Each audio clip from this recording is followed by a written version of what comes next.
Box to Box Media Network. Lisir wangi seliramu tumaking sirno ojo tangingkanmu guling awas jo ngetoro aku lagi bang wingo Jin setan kang tak utusi Dudu sembarang Wojo layu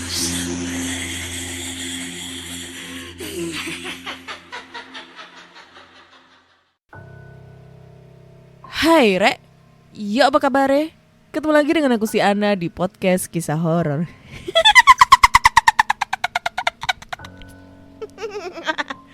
Kita bertemu di episode 280 berapa ini? 284. Dan di episode kali ini aku akan bacakan cerita horor ataupun email berhantu yang sudah dikirimkan teman-teman melalui podcast kisah horor @gmail.com atau di Instagram podcast kisah horor serta Google Form yang lainnya tersedia di bio Instagram podcast kisah horor. Sampai episode itu lupa loh ya episode berapa. Jarang update enggak sampai lupa ya. Aduh ya gitu deh. Jadi gak berasa ya, kurang sekitar 16 episode lagi udah memasuki episode 300 coy. 300. Ya kayaknya kalau sampai episode 300 itu mungkin pas ke 4 tahunnya PKH ya. Itu pas 300 atau bahkan 300 lebih kayaknya ya. Sebenarnya aku mau bikin giveaway, tapi pas apa ya? Oh setelah lebaran coy. 4 tahunnya setelah lebaran. Ya nanti lihat aja lah nanti gimana nanti kita merayakan di ulang tahun PKH yang keempat. Kita mau ngadain giveaway model apa nih ya, challenge model apa nih. Jadi tungguin aja ya. Jadi langsung kita bacakan cerita horor yang udah masuk di Google Form ya. Aku jarang banget bacain cerita di Google Form, selalu email terus karena numpuk banyak. Dan ternyata di Google Form itu juga banyak yang numpuk. Waduh, wadidaw. Nah, oke. Dan cerita pertama ini dari P, nama samaran, gendernya dia separuh-separuh. Banci dong. Oke. Di sini judulnya adalah Ibu Devi Malang gitu. Hai Kak Ana, aku udah lama nih dengerin podcast kakak. Pengen banget share cerita ini dari lama tapi aku ragu, takut dan banyak pertimbangan. Kak, sebelum cerita tolong samarin nama aku dan identitas aku ya. Jujur aku takut sih mau share cerita ini. Oke, first of all namaku P ya. Aku tinggal di kota JB, kecamatan K, desa D. Waktu itu satu desa gempar dengan hilangnya ibu salah satu teman aku. Kita panggil saja temanku ini namanya Devi ya. Aku ceritain dulu ya Kak, background keluarga temanku ini. Devi ini dari keluarga yang berada bahkan terpandang dan punya banyak koneksi Kak. Keluarga dia punya banyak rumah untuk disewakan, baik itu di kos-kosan ataupun yang bentuknya kontrakan. Bahkan saking kayanya, jika di-compare dengan perkotaan di ibu kota, bisa jadi satu RW itu adalah kontrakan dan kos-kosan milik keluarga Devi. Ayah Devi sudah tua dan ibunya pun sama. Namun berbeda dengan ayahnya. Ibunya Devi lebih sering sakit-sakitan. Yang saya tahu dia sakit komplikasi. Yang paling parahnya adalah diabetes. Bahkan sampai kakinya ini diamputasi sampai sedengkul atau sebetis, saya lupa. Ayahnya Devi memang sudah tua namun masih terlihat bugar. Berbeda dengan kondisi ibunya. Ibu Devi sering mengeluh akan sakitnya, bahkan kerap kali sesumbar ingin mati saja. Mungkin karena tidak kuat dengan sakit yang dideritanya dan ngedown karena kakinya sudah diamputasi. As the we know ya kak, kalau orang sudah diamputasi pasti malahan gulanya ini makin parah. Mungkin karena dia psikisnya itu jadi makin ngedown, yang biasanya aktivitas kesana kemari itu jadi gak bisa. Lalu satu desa juga sudah tahu kalau ayahnya Devi ini tuh main belakang dari ibunya Devi. Terus jadi kayak rahasia umum gitu. Singkat ceritanya ibunya Devi ini hilang. Di malam pertama ibunya ini hilang, Devi sangat terpukul kak. Dia nggak habis pikir dengan kondisi ibunya yang sudah tidak bisa berjalan lagi. Ibunya pergi kemana sih? Gimana sih nih? Aku ulang ya. Dia nggak habis pikir dengan kondisi ibunya yang sudah tidak bisa berjalan lagi itu. Lalu firasatnya Devi ini makin nggak enak karena sering dimimpikan ibunya. Hari-hari berikutnya tetangga Devi mulai merasakan kejanggalan-kejanggalan. Jadi Devi itu kan rumahnya banyak ya yang dikontrakan. Kontrakan yang rumahnya sebelahan dengan rumah utama Devi ini mulai pada ngeluh.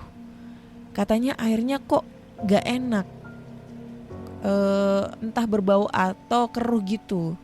Jadi rasanya itu kayak gak biasanya. Jadi untuk kontrakan Devi yang di sebelah rumah utama Devi itu masih pakai air jet pump yang ditampung di penampungan bawah tanah teras rumah Devi. Jadi bentuk tampungannya itu kayak bank air bawah tanah kak.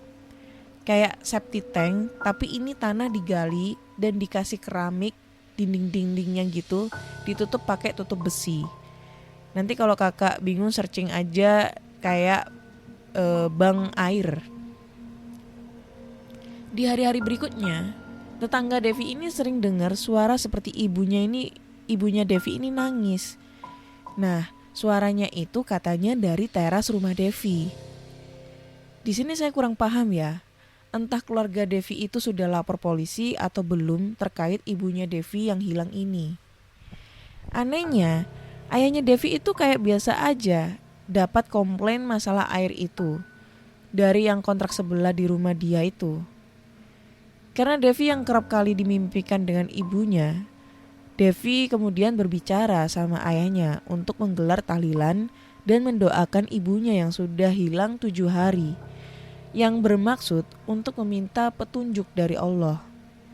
Jika memang hilang baik-baik ya biar ketemu kabarnya ibunya Devi ini kabur kemana. Jika memang tidak kabur ya biar diberi petunjuk lebih jelasnya. Di sini sih kak puncaknya dan epiknya. Seperti acara tahlilan pada umumnya, yang bapak-bapak tidak sekedar tahlil, mereka juga ngopi. Ya setelah tahlilan itu dan berniat ngobrol. Saat minum kopi, sebut saja namanya Bapak Suracep. Bapak Suracep ini sangat care orangnya sama lingkungan kita. Nah kebetulan dia adalah petugas Siskamling. Beliau berkata, ini kopi rasanya sepet amat. Salah satu penghuni kontrakan yang ikut tahlilan pun menjawab, iya dari kemarin udah komplain sama si bapak, tapi masih gini-gini aja dah airnya. Kata Bapak Suracep ini ngomong, coba dah ngomong sama yang buat kopi, ngapa kagak enak bener ini rasa kopinya.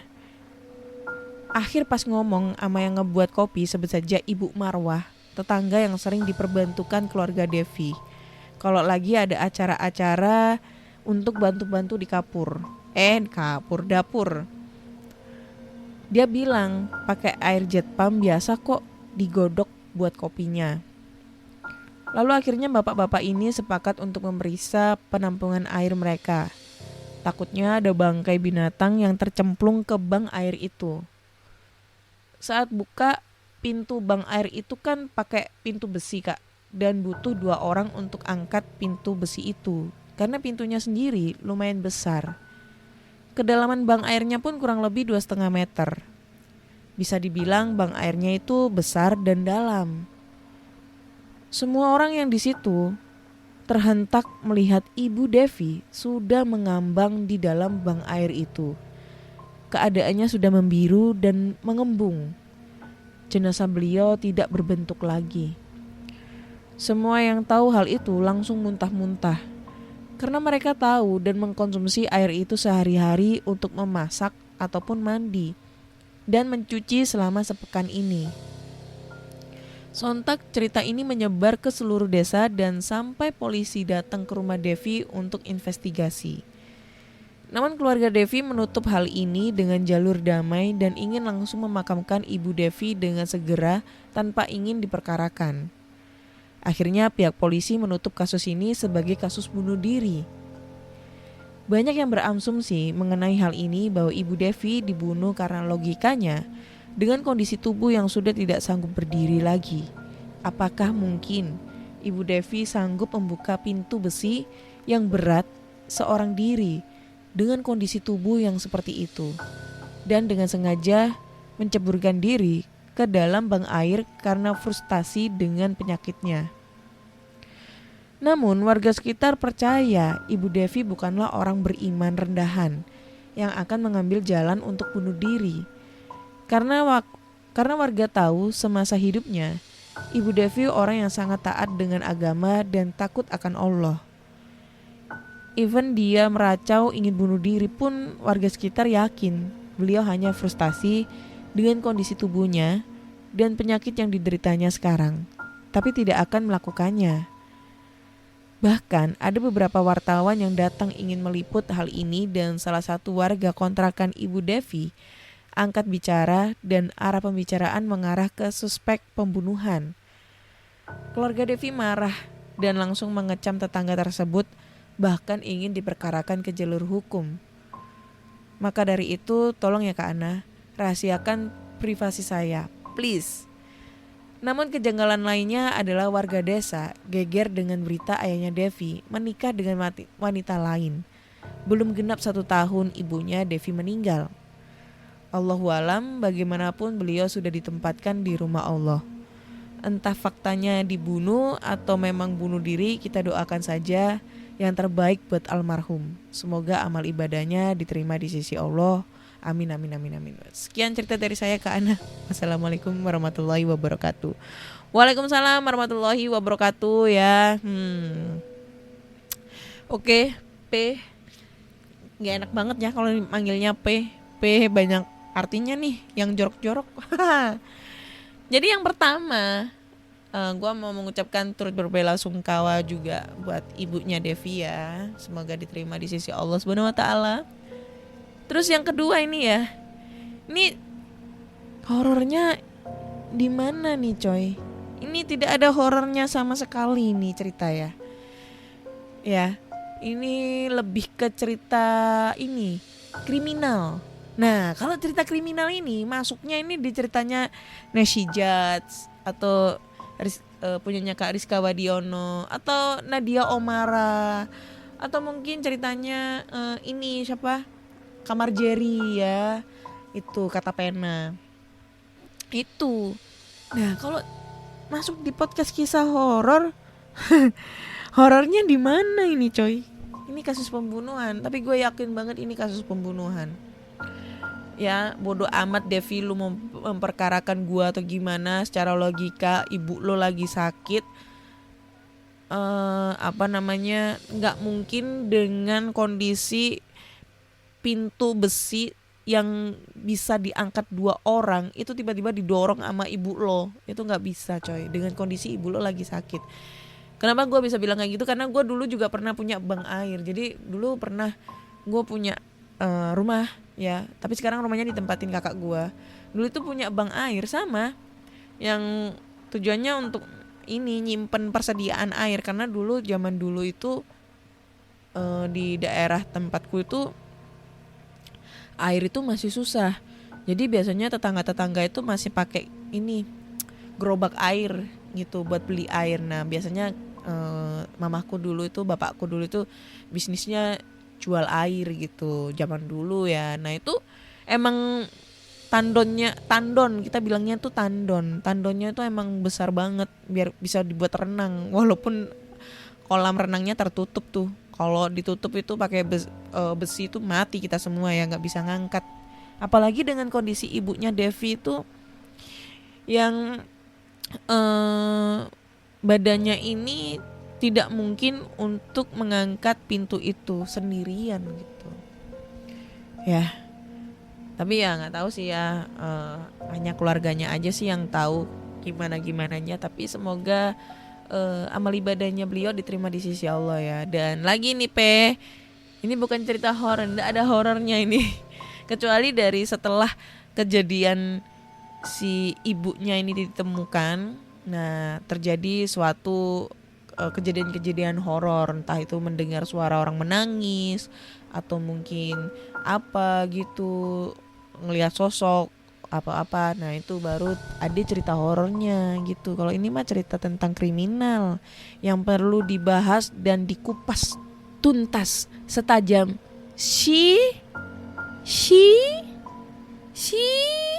let ya. Gue tahu kalian pasti ngomongnya jorok nih. Let.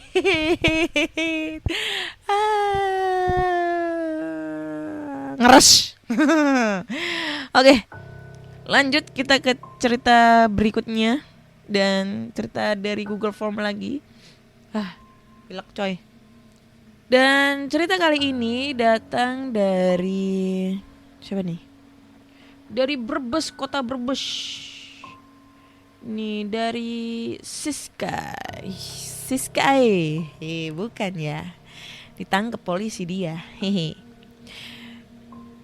Judulnya adalah Experience Mondok di Pesantren di Puncak Bukit. Itu. Hai Kana, minta tolong disensor aja ya namaku di sini. Waduh, lah nggak tak sensor ya. Waduh, nggak bilang ya. Nggak apa-apa ya. Siskae. Itulah ya. Kita panggil sebut saja namanya gitu. Di sini aku mau membagikan sepenggal pengalamanku hidup di pesantren yang letaknya persis di atas bukit dengan kurun waktu kurang lebih 8 tahun. Jadi pesantren ini terletak di daerah Jawa Tengah, di daerah W, Kecamatan SO, Desa SS. Sensor aja ya alamatnya karena masih beroperasi. Dengan satu kali besar di belakang bangunan pesantren. Dan di depan ada mata air yang biasa disebut jeguran. Karena dulu itu tempat para anak-anak mandi dan renang untuk menghilangkan lelah dari seabrek kegiatan. Long story short, aku masuk sana. Ini bukan mimpi atau semacamnya di puncak bukit yang terjal. Di situ konon adalah istana tempat makhluk goib bersarang dan juga dekat dengan 2 pemakaman. Satu pemakaman umum dan satu lagi katanya pemakaman Orkai di daerah situ. Orkai itu orang kaya ya. Nah, aku pernah nih someday aku lagi nunggu paman aku selesai jamaah duhur. Dan aku bolos jamaah karena baru first day di sana sambil nunggu.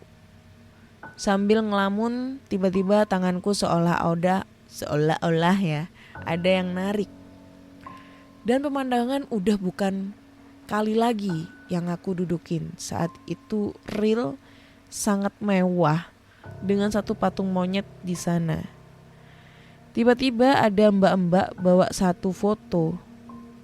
Gimana sih? Tiba-tiba ada mbak-mbak bawa satu foto perempuan. Ditanya sama aku kenal gak sama dia. Oh, dia tanya sama aku kenal gak sama dia.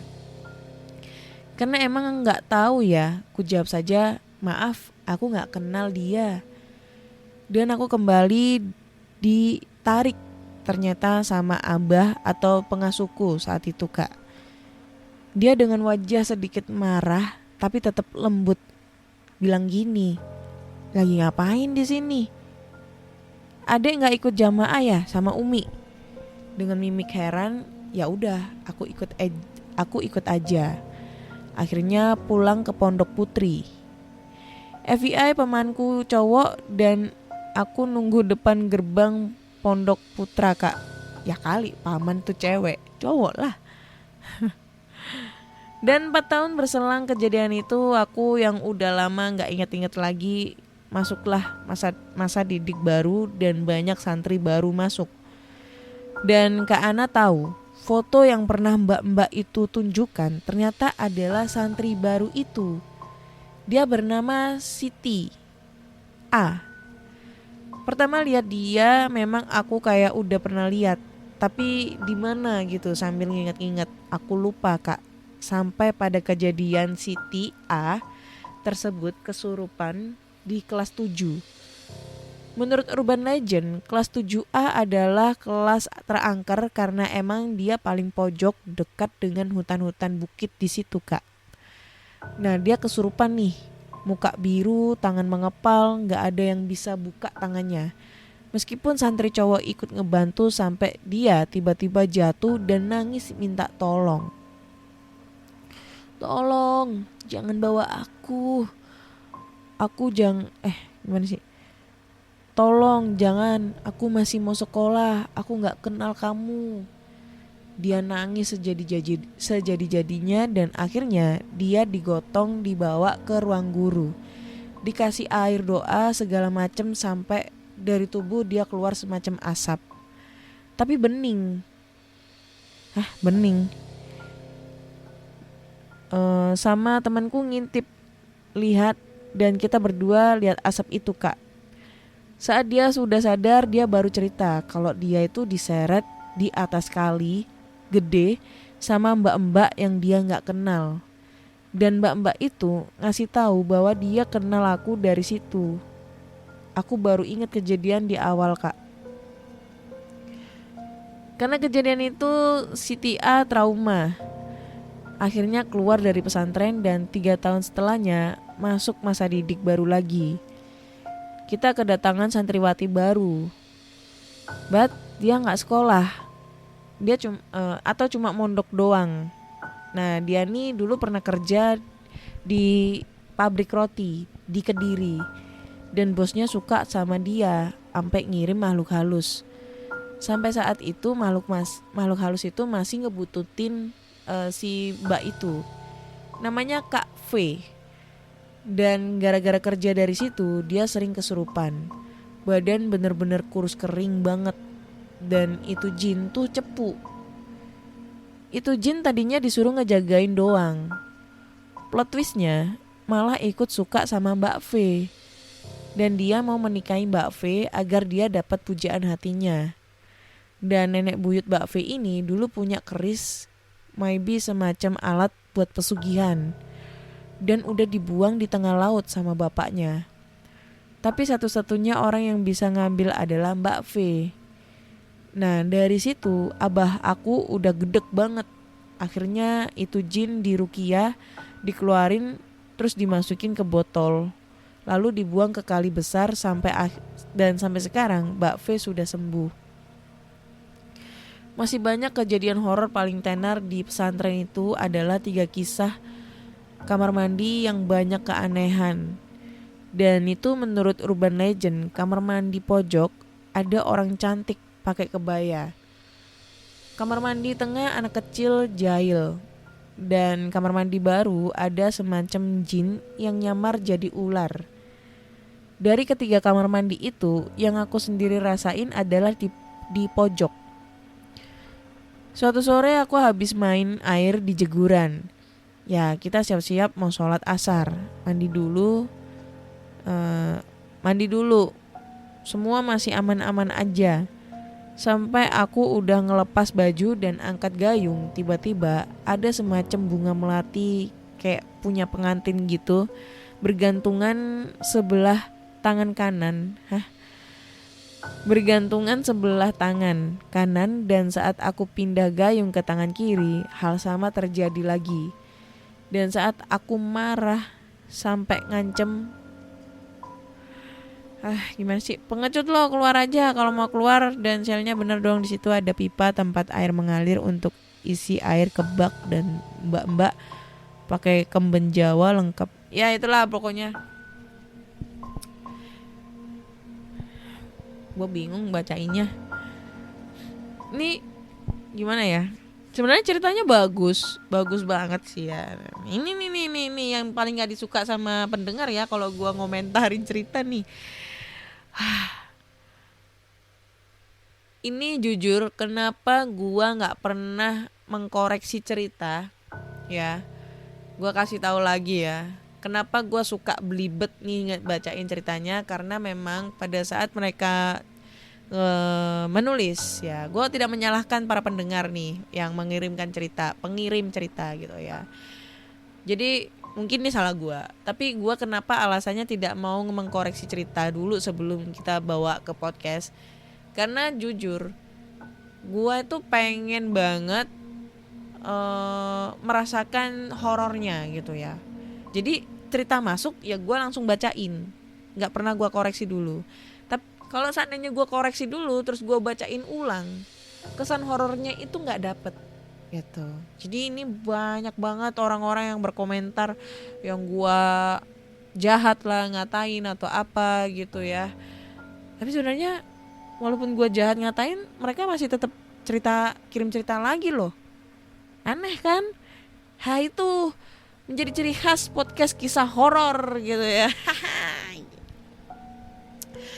Ceritanya bagus sebenarnya, tapi pemilihan kata-katanya yang kurang pas gitu ya. Jadi agak sedikit belibet.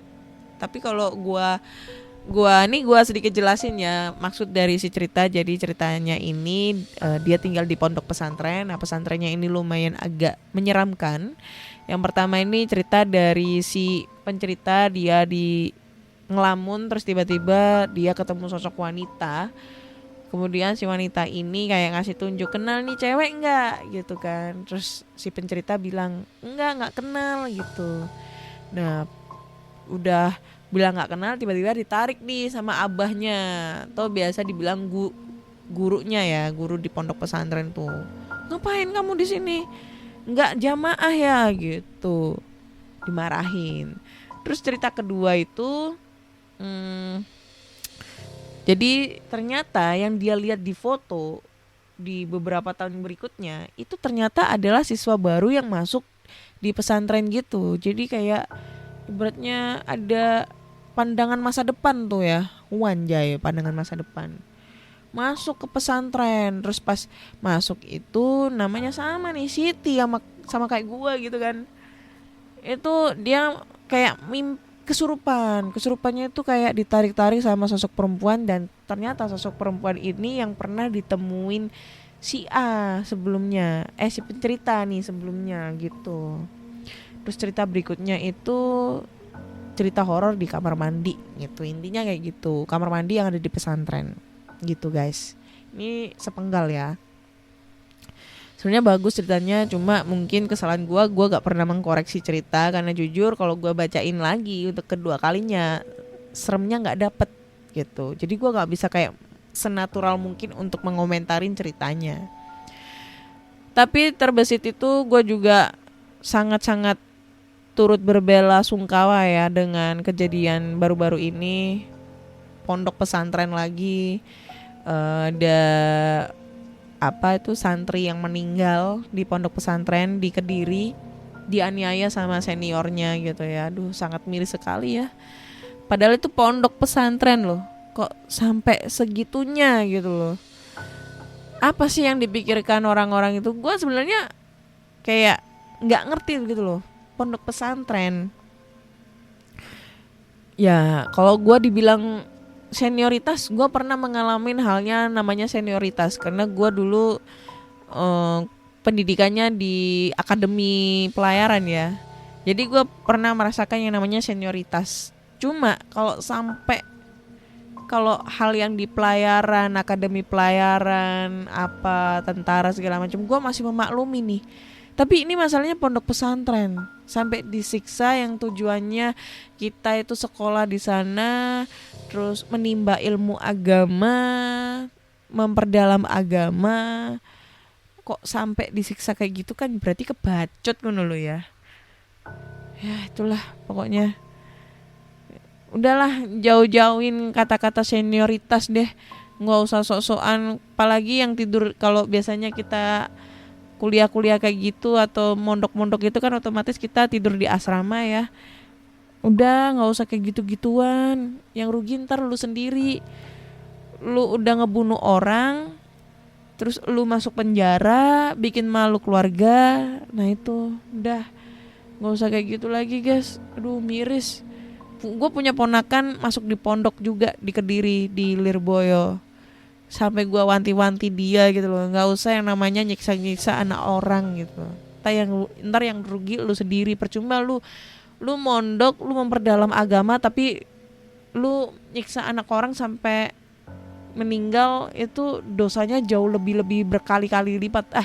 Nggak berkali-kali lipat, beribu-ribu kali lipat itu. Udah nggak usah deh ya. Serem nggak, kurang gitu ya. Jadi langsung deh kita ke cerita berikutnya ya, cerita terakhir nih ya. Mudah-mudahan cerita terakhir ini serem gitu ya. Oke, cerita terakhir ini, wah ini lumayan nih kayaknya. Berjudul Kemasukan 7 Anggota Keluarga Setan. Wanjay, 7 anggota keluarga setan kerasukan nih ya. Halo Ana, perkenalkan nama saya Jimmy. Ini cerita saya pertama kali mengalami kejadian yang cukup seram bagi saya. Kejadian ini saya alami waktu saya masih tinggal di rumah orang tua saya di Kuitang, Senen, Jakarta Pusat. Waktu itu kejadiannya setelah maghrib tanggal 28 Februari tahun 98. Wah, SD saya itu. Adik saya yang perempuan habis telepon di dekat masjid. Jaraknya sekitar 200 meter dari rumah. Waktu itu masih ada telepon yang pakai koin. Telepon umum ya. Telepon umum pakai koin. Setelah selesai teleponan mungkin sama temen atau gebetannya, dia balik ke rumah. Setelah di dalam rumah, sekitar 5 menit di rumah, tiba-tiba adik saya menjerit sambil melotot ke arah papa saya, yang kebetulan waktu itu kita semua ada di rumah.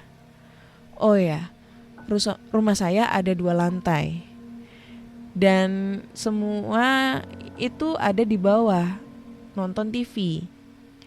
Adik saya menjerit keras dan bilang, "Hei, gue suka sama anak ini." Papa saya kaget. Kemudian dia nanya ke adik saya, "Siapa kamu? Mau apa?" Adik saya membalas, "Saya suka sama anak kamu. Saya sering lihat dia kalau dia lagi telepon." Papa saya memang punya ilmu. Mungkin bisa dibilang dia paranormal. Karena suka menyembuhkan orang yang minta tolong sama dia. Dan di rumah juga punya beberapa benda pusaka seperti keris dan cincin. Saya juga pernah lihat papa saya berkomunikasi dengan arwah atau jin orang tuanya waktu di lantai 2. Kembali ke cerita. "Pergi kamu," kata papa saya. Adik saya menjawab, "Gak mau, saya suka anak kamu." Akhirnya papa saya membaca mantra dan mengangkat kedua tangannya seperti lagi adu ilmu dengan adik saya. Waktu kejadian itu saya dan mama saya sampai ketakutan. Tapi kita percaya kalau papa saya bisa mengusir makhluk itu dari tubuh adik saya. Setelah pertarungan seperti adu ilmu itu berlangsung, tiba-tiba papa saya menurunkan kedua tangannya seperti mendorong ke bawah ke arah lantai. Setelah itu saya melihat adik saya lemes. Saya pegang adik saya supaya tidak jatuh. Kemudian papa saya bilang bahwa dia sudah mengusir setan itu dan memasukkannya ke dalam tanah. Boh, avatar. Belum lama setelah papa saya mengusir setan itu, tiba-tiba adik saya menjerit lagi dan berbicara. "Hei, di mana adik saya?" Ternyata yang memasuki tubuh adik saya itu kakaknya setan yang tadi dimasukin ke tanah oleh papa saya. Mana nih? Oh, kembali papa saya mengangkat tangannya dan kemudian mendorongnya lagi ke dalam tanah. Setelah itu adik saya lemes lagi. Tiba-tiba setelah kejadian itu kembali berteriak adik saya. Dan ternyata yang masuk adalah ayahnya setan tadi. Anjay, satu keluarga. Sama seperti yang tadi dia menanyakan anaknya. Kembali papa saya mengusir setan itu dan mendorongnya ke dalam tanah. Habis itu datang lagi ibunya, adiknya, dan sama seperti sebelumnya, papa saya mengusir setan-setan itu dengan mendorongnya ke dalam tanah. Setelah kami pikir selesai kejadiannya, tiba-tiba masuklah setan neneknya. Di sini papa saya kewalahan menghadapinya. Saya yang melihat papa saya udah kecapean menghadapi setan nenek ini, mengambil salib yang ada di tembok karena keluarga Kristen waktu itu. Kemudian saya tempelkan salib tersebut ke jidat adik saya sambil saya teriak, "Pergi sana, jangan ganggu adik saya." Si nenek menjawab, "Panas, panas, ampun." Saya semakin keras menekan salib itu ke jidat adik saya sampai akhirnya papa saya bisa mendorong arwah nenek tersebut ke dalam tanah. Nah, kejadian yang paling serem adalah ketika adik saya udah lemes dibaringkan di bawah. Kalau nggak salah sekitar 5 menit dia tidur, tiba-tiba matanya melotot ke arah atas dan berkata, "Hai Yopi." Yopi. Nama papa saya. "Cepat kamu tarik kembali roh anak kamu. Dia dibawa sama kakek-kakek ke alam lain." Disitulah kami semua kaget. Kemudian papa saya bertanya ke adik saya, "Siapa kamu?" Kemudian adik saya menjawab, "Saya malaikat. Saya kasih tahu kamu supaya anak kamu bisa selamat." Kemudian papa saya mengangkat kedua tangannya seperti lagi menarik sesuatu. Kejadian itu berlangsung selama 10 menitan. Akhirnya roh adik saya berhasil ditarik kembali ke dalam badannya. Setelah masuk, tiba-tiba adik saya kembali teriak dan berkata, "Kemana keluarga saya semua? Saya bunuh kalian semua. Saya ini kakeknya mereka." Ternyata kakek ini mempunyai ilmu yang lebih tinggi. Hingga papa saya kelelahan menghadapinya. Kemudian mama saya memanggil teman papa saya yang tidak jauh dari rumah.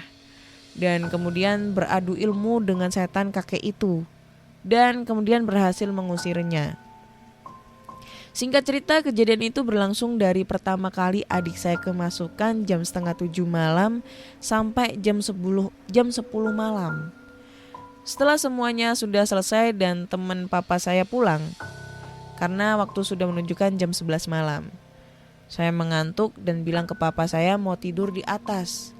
Tapi papa saya bilang, "Jangan ke atas dulu, soalnya udah ada yang menunggu di sana."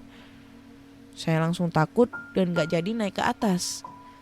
Alhasil kami semua tidur di bawah sampai besok pagi. Sekian cerita dari saya dan ini adalah cerita nyata pertama kali saya alami dan sampai sekarang saya masih ingat kejadian itu. Terima kasih sudah dibacakan cerita saya. Semoga podcast kisah horor semakin maju. Amin. Nanti saya akan berceritakan lagi beberapa kejadian serem yang saya alami. Karena mungkin ada ilmu yang turun secara tidak langsung ke saya. Jadi kadang bisa merasakan makhluk halus. Oke, thank you ceritanya Kak Jimmy. Ini gue bisa membayangkan ya. Ini sebenarnya ceritanya kalau gue baca tuh agak lucu gitu ya. Satu keluarga nih coy. Dari kakak, dari adik, kakak, bapak, mama, adik, nenek, kakek. Itu 7. Lucu sebenarnya. Tapi kalau kita membayangkan cerita ini seperti cerita-cerita The Exorcism gitu ya. Kan karena Nasrani ya. Gue kalau membayangkan itu seperti kayak cerita The Exorcism kayak gitu ya, atau Conjuring yang Ed sama Lauren Warren itu mengusir setan-setan gitu. Itu malah kayak apa ya, seru, lebih dapat horornya kalau kita membayangkan cerita itu berada di alur film seperti The Exorcism atau mungkin Insidious gitu kan. Ya kan, kayak ini si jiwanya adiknya si pencerita ini, si Kak Jimmy ini dibawa nih sama roh-rohnya gitu. Nah itu seru. Tapi kalau kita ngebayanginnya secara nalar, secara secara spontan gitu, itu lucu, spontan, gitu ya, itu lucu gitu, karena banyak banget nih yang masuk dari kakak, adik, kakak, bapak, mama, adik, kakek, nenek, itu kayak berurutan alurnya, gitu guys. Tapi ya terbilang itu, ini kalau gue bisa ngebayangin ceritanya, maksudnya ini katanya kan ceritanya real ya. Jadi kalau misalnya gue yang berada di posisi itu, pasti gue bisa ngelihatnya tuh, aduh serem banget, dan pasti tuh si adiknya tuh capek banget. Dan itu di tahun 98, bayangkan 98 itu zaman-zaman reformasi. Gue masih kelas 2 SD. Telepon umum loh. Dulu telepon umum itu ada dua. Pakai koin 50 perak sama 100 bulat yang gambar wayang. Yang 50 peraknya tuh gambar burung cendrawasih itu yang warna putih kalau kalian masih ingat, sama pakai kartu dulu itu, kartu yang kita isi saldo gitu. Nah itu, wah, udah nggak ada say telepon umum sekarang. Bahkan telepon rumah itu udah jarang sekali orang punya. Kalau zaman dulu tuh telepon rumah itu banyak, sekarang itu udah apa-apa pakai handphone. Jadi telepon rumah itu kayak udah jarang banget gitu, terkecuali perkantoran gitu ya. Serem-serem. Oke deh, kayaknya cukup sekian dulu cerita kali ini. So buat teman-teman semua, kalau kalian punya cerita horor-horor nih yang sama seperti mereka yang sudah mengirimkan cerita-ceritanya di podcast kisah horor, kalian bisa langsung aja kirim ceritanya melalui podcastkisahhoror@gmail.com atau di Instagram atau Google Form yang linknya tersedia di bio Instagram podcast kisah horor. Jangan lupa dengerin podcast kisah horor di Spotify, Google Podcast, Apple Podcast, Noise, dan semua platform podcast kesayangan kalian. Jangan lupa juga komentar kalian ditunggu nih di Spotify atau di Noise.